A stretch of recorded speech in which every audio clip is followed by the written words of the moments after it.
시편은 시가서입니다. 시로 이루어져 있다는 말이죠. 그리고 시는 운율이 담긴 음악적인 요소가 담긴 문학 작품의 요소 중 하나입니다. 그리고 성경은 특히 이 구약 성경에서는 욥기, 시편, 잠언, 전도서, 아가서 등 시의 형태로 담긴 이 성경을 우리는 시가서라고 부르고 있습니다. 즉 우리가 읽은 이 시편은 노래라는 것이죠. 다윗의 노래입니다. 다윗의 삶은 참으로 다사다난했습니다. 높고 낮음이 명백히 드러나 있는 삶이었죠. 다윗은 늘 노래하는 삶, 그러면서도 늘 노래하는 삶을 살았습니다. 자신이 높을 때는 물론이고 자신이 낮을 때에도 말이죠. 이것은 다윗이 세상을 바라볼 때도 마찬가지였습니다. 이렇게 보니까 다윗은 늘 언제나 찬양하고 있었죠. 이 세상이 하나님을 거짓된다고 하더라도, 이 세상이 미혹하더라도 다윗은 늘 하나님을 찬양하고 있었습니다. 사람의 삶에서 언제나 동일하게 무엇인가를 하는 것은 매우 어려운 일 중에 하나입니다. 매주 주일 성수를 하는 것도 사실 대단한 일이죠. 그런 면에서 언제나 늘 하나님을 찬양한다는 것은 또 다른 차원의 이야기일 것입니다. 왜냐하면 우리의 삶이 늘 동일하지 않기 때문이죠.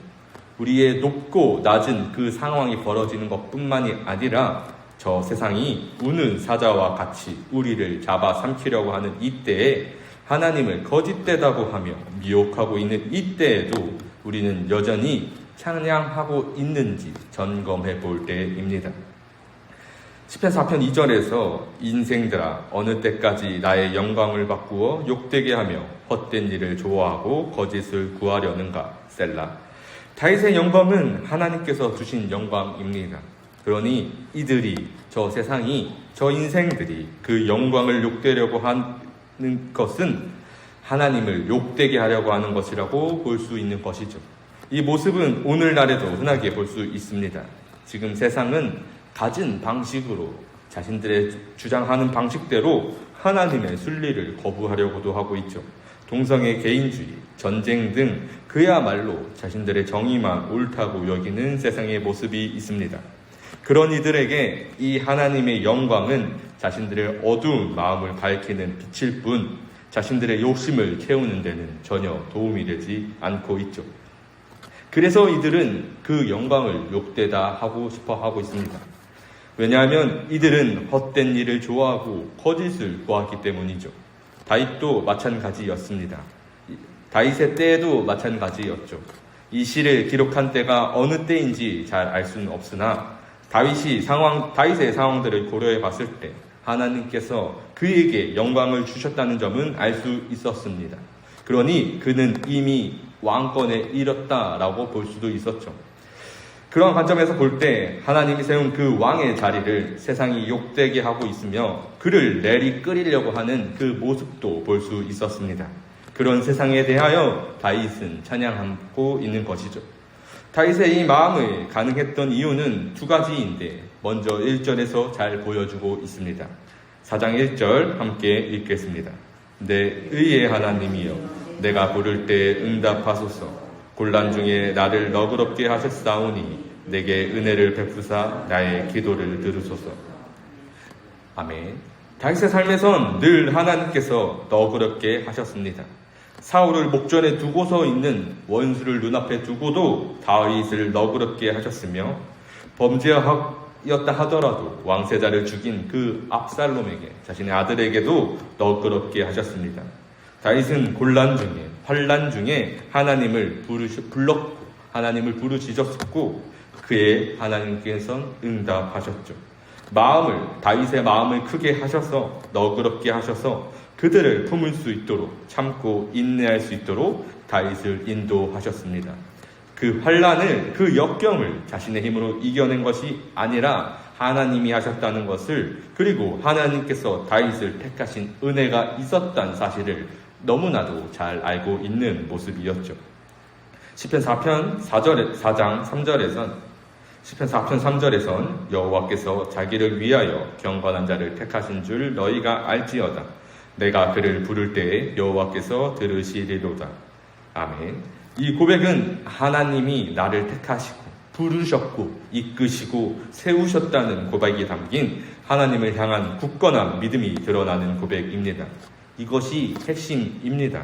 자신의 일생이 지금 이 자리에 서 있는 것의 주체가 내가 되느냐, 하나님의 인도하심을 인정하느냐, 이것을 스스로 잘 알고 고백한다면 어떠한 미혹 속에서도 어떠한 환난 속에서도 우리는 하나님을 더 의지할 수 있을 것이죠. 4절에선 너희는 떨며 범죄하지 말지어다. 자리에 누워 심중에 말하고 잠잠할지어다. 셀라.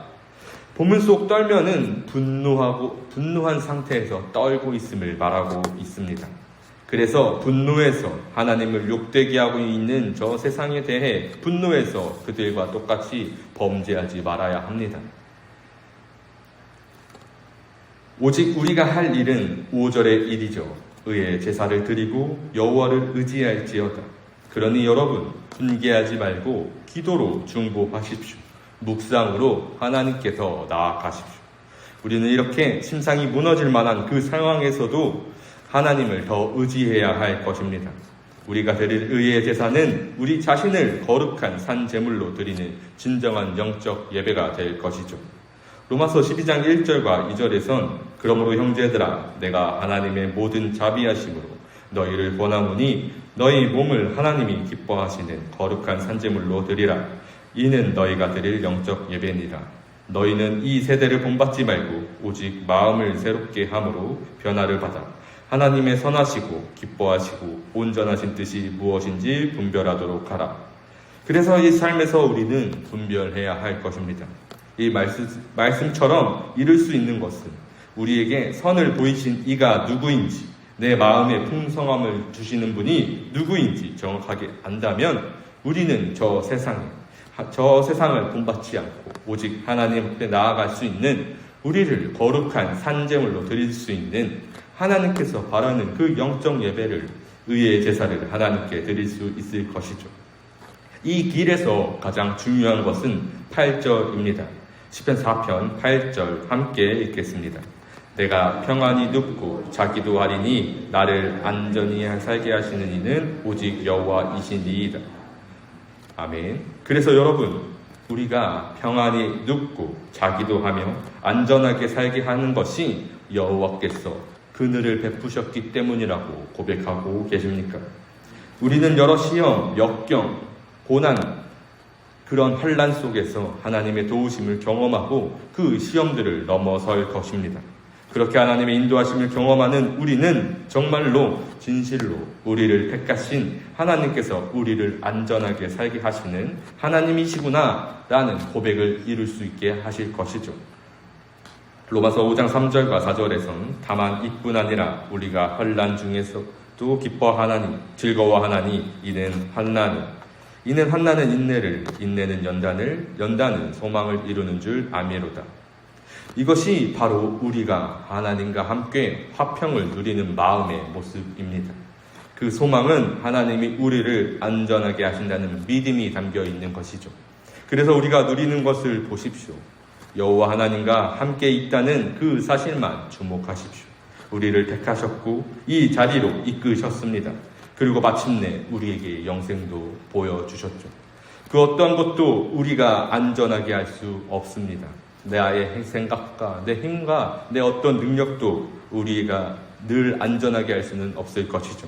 이것이 우리의 삶의 모든 고난을 이겨내는 힘이 되기 위해선 하나님의 그늘 아래에 정말로 있으셔야 합니다. 그것을 우리가 진실로 믿어야 할 것이죠. 그것을 여러분 우리의 삶의 능력으로 삼으실 수 있으시겠습니까?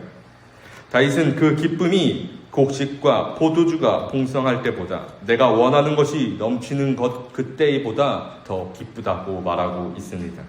우리도 반드시 그 마음을 점검하셔서 하나님이 안전하게 살게 하시는 것으로 모든 시험과 환난 그리고 세상의 유혹에도 대항할 수 있는 힘을 얻으시는 저와 여러분이 되길 소망합니다.